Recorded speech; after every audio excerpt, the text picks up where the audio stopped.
조금 전에 에코프로 2023년 1분기 실적 발표회가 있었습니다. 전체적인 내용을 보면 프로와 BM과 H는 공통된 실적에서의 특징이 보였고요.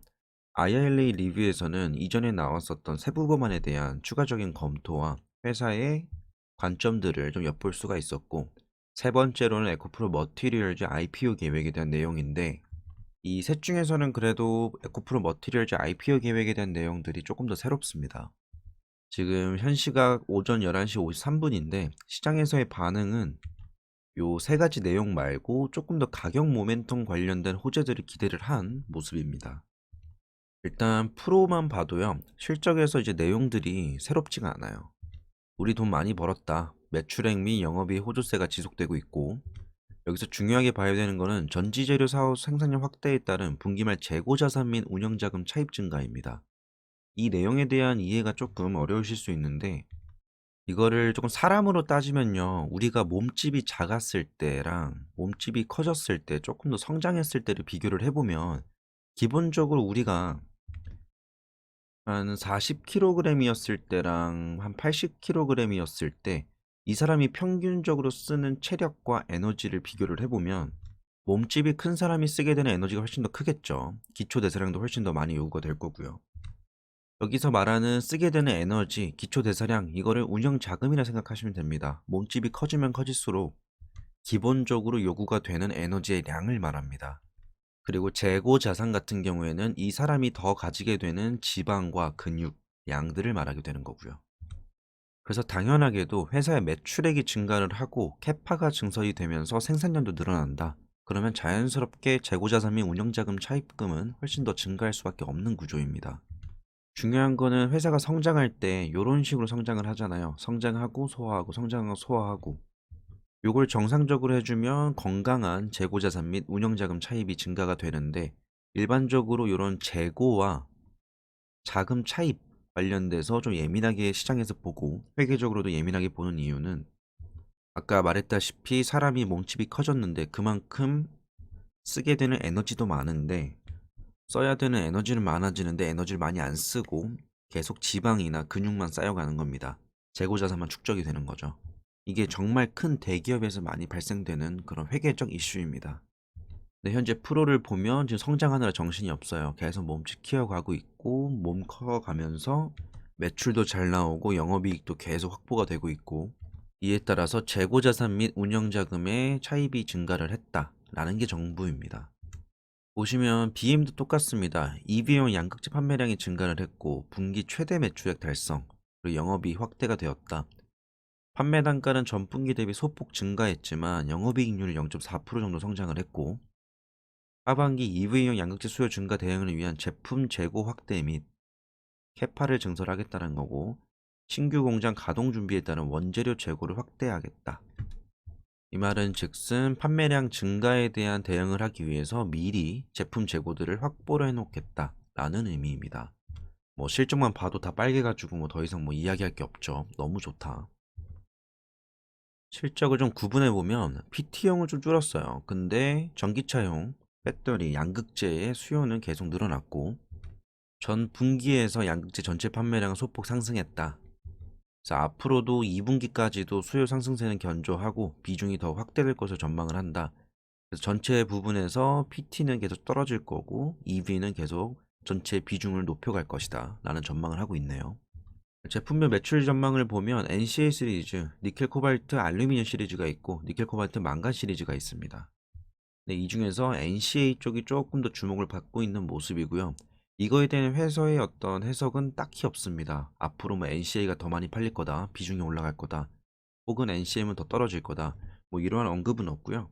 현재 상황이 조금 NCA 쪽으로 몰려 있다, 이쪽으로 증가를 하고 있다라는 것을 보여주고 있는 자료입니다. HN 실적 관련돼서는 조금 특징적으로 봐야 되는 게, 전년 동기, 분기 대비해서는 훨씬 더 많이 성장을 했습니다. YOY 180, 141 뭐 말도 안 되는 성장률을 보여주고 있고, 뭐 물론 2022년 1분기가 실적이 굉장히 안 좋긴 했습니다. 근데 1년이 지나고 나서 이렇게 꽤 많은 실적 상승을 만들어냈고, 다만 여기서 QOQ, 분기 대비, 바로 직전 분기 대비해서는 감소한 것처럼 보이는데, 이건 유난히도 2024년 4분기에 에코프로 HN이 연말에 인식하게 되는 이익성이 많아가지고 상대적으로 연초인 2023년 1분기는 뭔가 전분기 대비해서 못해 보이는 것 같지만 이거는 회계적 인식의 함정이라고 저는 생각을 하고요. 일반적인 기업들이 4분기 실적이 별로인 경우가 되게 많아요. 근데 HN 같은 경우에는 오히려 반대로 4분기 실적이 좋았고 1, 2, 3분기는 좀 그저 그런 기업이었습니다. 이걸 굳이 설명을 하자면 내용이 좀 어려워질 수 있는데 FIFO, LIFO 개념을 한번 공부를 해보시면 얘네가 재고자산을 어떻게 인식을 하는지, 실적 같은 경우에는 선입 선출인지 후입 선출인지 이런 내용들을 좀 공부해 볼 필요가 있는데, 제가 추정하기로는 먼저 비용을 인식하고 나서 연말의 수익성을 인식하기 때문에 연말 실적이 연초 대비 훨씬 더 좋아 보인다 라는 특징을 띠고 있는 게 현재 HN의 사업 구조 같고요. 공사성 사업의 계절적 비수기 구간에도 불구하고 확대된 수주 잔고를 기반으로 동기 대비 매출액 180%, 영업이 2749% 성장을 기록했다. 요 퍼센티지 숫자가 되게 자극적인데 그럴 수밖에 없는 게 작년 1분기에 너무 작았어요. 앞으로 조금 더 정말 질적으로 많은 성장을 이뤄내야 되는 상황입니다. 그리고 HN에 대해서는 조금 멘트가 다른 게 프로와 BM에서 단기 차입금과 재고 관리 이런 내용들은 좀 긍정적인 내용이었는데, HN의 운전자본 확대에 따른 장기 차입금 증가에 대해서는 아직 유동성 관리 진행 중에 있다라고 말을 합니다. 이게 왜 그러냐면 사람이랑 똑같아요. 사람도 벌크업을 하기 시작하면 처음에 좀 부해 보이고 몸만 좀 돼지 같아 보이고 이렇습니다. 네, 어느 정도 몸이 자리를 잡기 시작하고 근육이 자리 잡기 시작하면 훨씬 더 보기 좋아지죠. 주식도 사람도 그리고 이런 회계적 인식도 다 똑같습니다.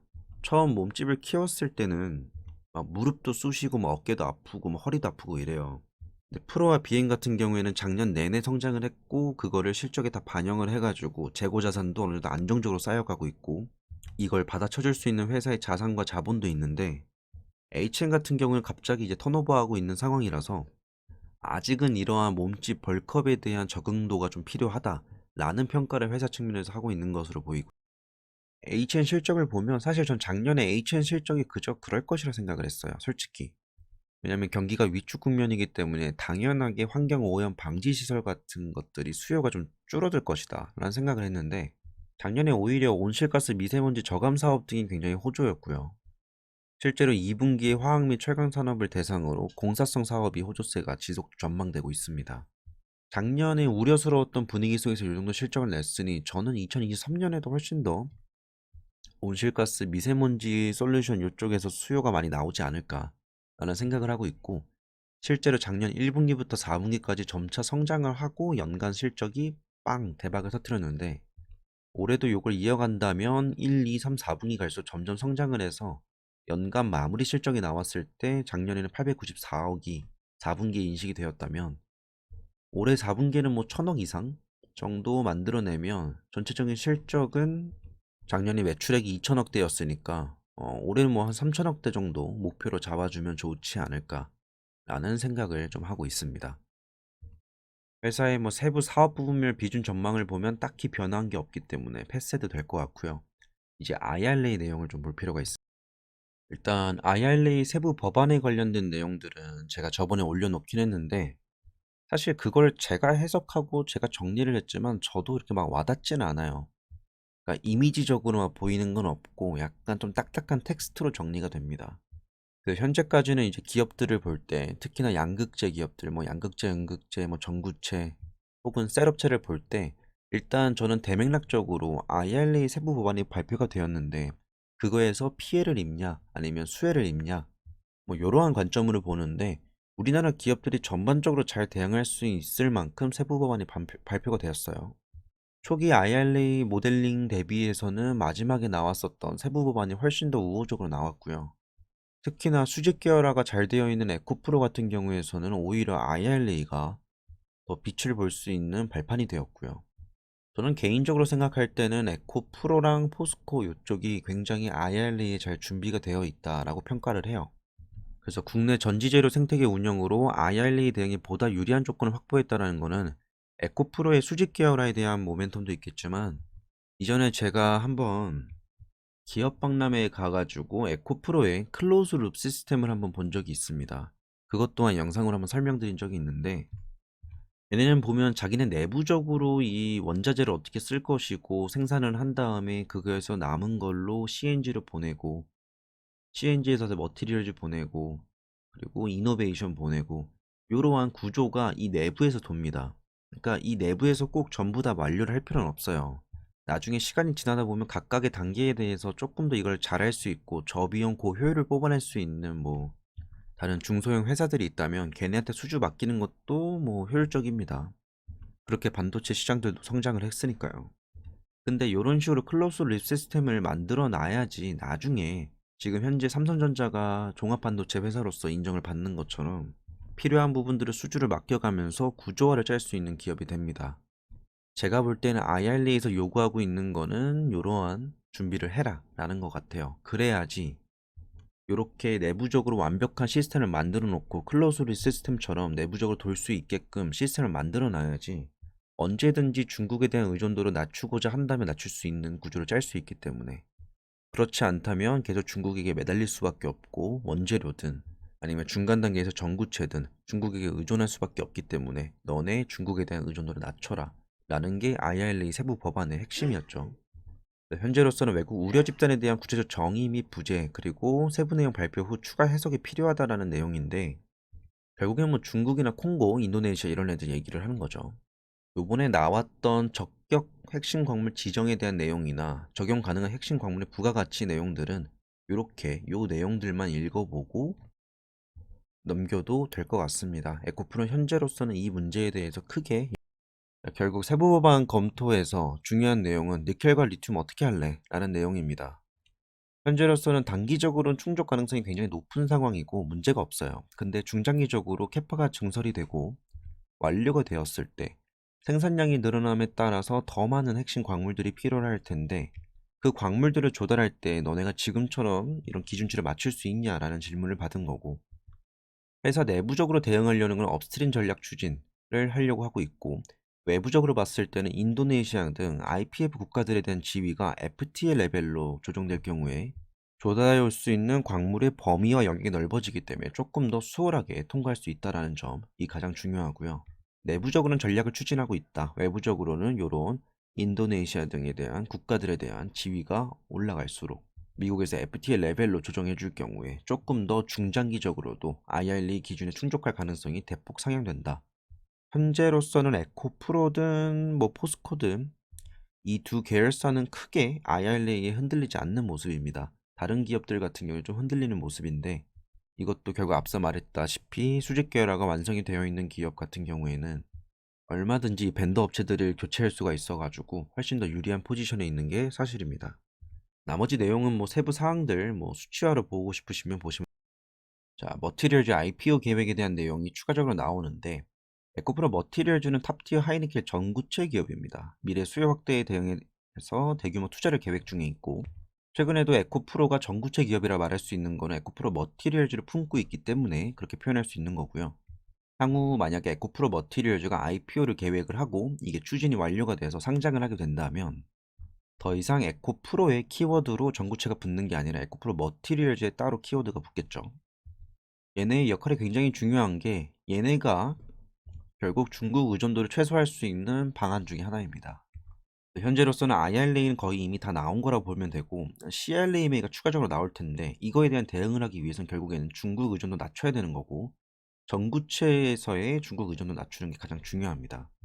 여기 나오고 있는 CAGR이라는 표현은 연평균 복합 성장률입니다. 그냥 연평균 성장률이라고 보면 돼요.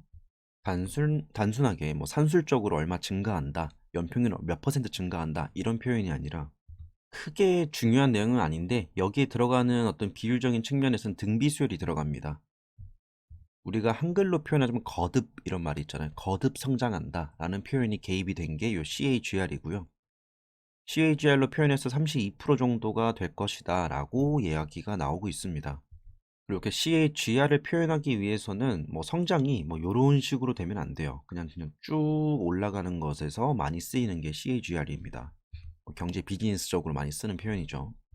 현재 국내에서는 3.9만 톤 정도가 전구체가 생산이 되는데 이 중에서 1.1만 톤이니까 아니죠. 기타가 1.1만 톤이고 머티리얼즈가 2.8만 톤이니까 사실상 국내에서 생산될 수 있는 대부분의 전구체는 에코프로 머티리얼즈에서 담당을 하고 있고요. 보시다시피 유럽보다 우리가 훨씬 더 많고요. 일본이 우리의 한 2.5배 정도 되고요. 중국은 굉장히 많습니다. 그래서 최근과 아직까지도 중국이 전구체 시장을 장악하고 있는데 이거를 조금 더 우리나라가 전구체 사업을 밀어주면서 키울 필요가 있겠죠. 물론 그 과정에서 IPO를 통해서 상장한 다음에 추가적인 자금 조달로 몸집을 키워가는 과정을 달성하기 위해서 이런 식으로 IPO를 계획하고 있는 것으로 좀 보고 있습니다. 얘네가 사업적으로 굉장히 중요한 게 시작점과 끝, 여기서 원자재와 양극재가 있다고 한다면 이 밸류체인에서 가장 핵심적인 연결고리를 담당을 합니다. 여기서 얼마나 비용을 줄이고 얼마나 효율적으로 전략을 택해서 원료들을 선택을 할지, 그리고 이 여기에 넣는 메탈들을 리사이클된 걸 쓸지 아니면 새 거를 쓸지에 따라서 전체적인 마진율이 달라질 수 있기 때문에 에코프로 머티리얼즈 기술력이 확장된다는 것은 전체적인 틀에서 마진율 증가에 기여를 하기 때문에 굉장히 중요한 단계에 있습니다. 전구체 생산 구조에 대한 설명을 하는데 제가 순 문과라 가지고 이걸 봐도 잘 모르겠어요. 정말 솔직히. 제가 관심 있는 건 뭐가 돈이 될까인데 이런 거를 보면 사실 좀 어렵습니다. 네, 뭐든 뭐 이런 내용들을 한번 읽어보시고 아, 얘네 이런 식으로 만드는구나라고만 좀 이해를 하셔도 저는 무난하다고 생각을 하고요. 앞서 나왔다시피 효율을 선택할 것이냐, 에너지 밀도를 선택할 것이냐, 혹은 뭐 가격을 선택할 것이냐, 이거에 따라서 탄력적으로 선택할 수 있는 부분에 위치한 게 지금 현재 에코프로 머티리얼즈 사업 영역이고요. 향후에는 리사이클 비중을 확대를 해서 조금 더 저비용으로 조달할 수 있게끔 준비를 하는 것으로 보이고, 사실상 이번에 전구체 관련된 IRA 내용이 많았기 때문에 향후에도 CRMA도 이러한 방향성을 같이 가지 않을까. 왜냐면 IRA랑 CRM이 서로 눈치를 봅니다. 유럽과 미국도 서로 눈치를 봐요. 하지만 결국 대맥락적으로는 둘이 약간 좀 비슷한 방향으로 갈 수밖에 없는데 IRA가 이런 식으로 나왔으니까 CRM도 이런 식으로 가지 않을까라는 생각을 지금 가지고 있고, 이번에도 MHP를 통해서 니켈과 코발트를 원자재 추출과 전구체 생산을 한국 내에서 진행하겠다라고 발표를 했는데 CRM가 나와도 그렇지 않을까 싶어요. 그리고 현재로서는 적극적인 캐파 확대를 통해서 양극재 글로벌 1위 유지에 필요한 전구체 공급, 이 많은 즉슨 에코프로비엠에게 효율적으로 조달을 하겠다라는 의미인 거고, 외에도 외부 판매를 추진하겠다. IRA 기준치에 맞추기 위해서 국내 전구체 기업을 해외 기업들이 찾을 가능성이 높은데, 그럴 때를 대비해서 미리 캐파 증설을 해놓고 외부로도 팔 수 있게끔 준비를 하겠다. 탑티어 1 하이니켈 전구체 기업으로 도약을 하겠다. IPO 자금을 통해서 단기 캐펙스를 대응을 할 거고, 미래는 현금 창출 능력을 확대해서 자금 조달 안정화를 추진할 것이다. 이번 IPO 자금은 일단 급한 불은 끄고 그 다음에는 우리가 돈을 훨씬 더 잘 벌어가지고 요걸 가지고 알아서 먹고 살겠습니다. 이런 말입니다. 그러니까 이 말은 즉슨 뭐냐면 우리가 지금 몸집 키우려다 보면 돈이 많이 필요하다. 그러니까 IPO를 통해서 자금 조달할 거고 계속적으로 우리가 돈을 달라고 하진 않을 거다. 그 돈 가지고 열심히 벌어가지고 재무 건전성을 확보한 다음에 안정적으로 사업을 이끌어갈 테니까 믿어주십시오. 이런 내용입니다. 현재 CPM은 2개밖에 없는데 4개를 확대할 거고 RPM 2개에서 4개 뭐 이런 내용들. 자금 조달 대부분 23년, 24년에 집중되어 있기 때문에 그 전에 IP를 통해서 자금 조달 미리 준비를 하고, 그 외에 짜잘한 거는 뭐 에코프로든 아니면 BM이든 혹은 뭐 HN이든 혹은 이노베이션이든 현금 출자를 통해서 자금 조달 받을 수도 있겠고, 뭐 상장한 다음에 뭐 굳이 부족하다면 뭐 따로 외부로부터 자금 조달할 수 있는 방법은 굉장히 많습니다. 여기까지가 사실상의 대부분의 내용이고요. 지금 실시간으로 시장 반응을 보면 현재 시간 12시 35분인데 뭐 무상증자는 없나 뭐 이런 분위기도 있더라고요. 그러니까 회사에서 말해줄 수 있는 거는 이렇게 실적 관련된 가치와 관련된 밸류들에 대한 설명과 발표들인데, 시장에서 기대하는 건 가격 모멘텀입니다. 그래서 지금 현재로서는 저는 이렇게 말씀드리고 싶습니다. 지금 당장 우리가 무상증자를 기대를 하거나 회사 측면에서 조금 더 자극적인 무언가를 기대를 한다면 뭐 그렇게 기대하는 것 자체는 주주로서 그리고 투자자로서 당연한 거긴 한데요. 저는 개인적인 생각으로는 지금 당장 회사 뭐 에코프로 머티리얼즈 그리고 에코프로랑 BM이랑 HN이랑 여튼 이 에코프로라는 그룹사는 당분간은 2025년이든 27년이든 당분간은 버는 돈은 싹 다 그냥 투자를 해 가지고 계속 기술 개발에 나서야 된다 저는 생각을 해요. 물론 주주에 대한 환원도 좋고 뭐 주주에 대한 많은 신경을 써 주는 것도 너무 고마운 일이긴 한데 사실 무증을 몇 번 받는 것보다 훨씬 더 좋은 거는 주가가 많이 오르는 거잖아요. 주가 수익률을 보답을 하면 됩니다.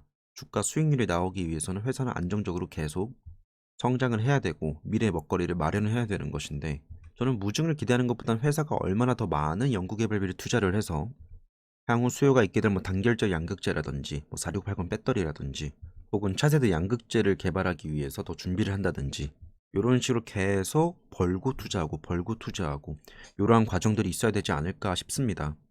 아쉽게도 뭐 가격 모멘텀 관련된 내용들은 나오지 않았지만 이번 실적을 통해서 볼 수 있는 거는 확실히 회사가 급성장하고 있는 거에 반해서 굉장히 안정적으로 구조화를 하고 있다라는 생각이 듭니다. 그리고 오히려 무증이나 요런 이벤트는 전혀 기대하지 않았을 때 조금 더 감동입니다. 그러니까 너무 막 무증이나 이런 거 기다리지 마시고요. 그냥 회사를 보세요.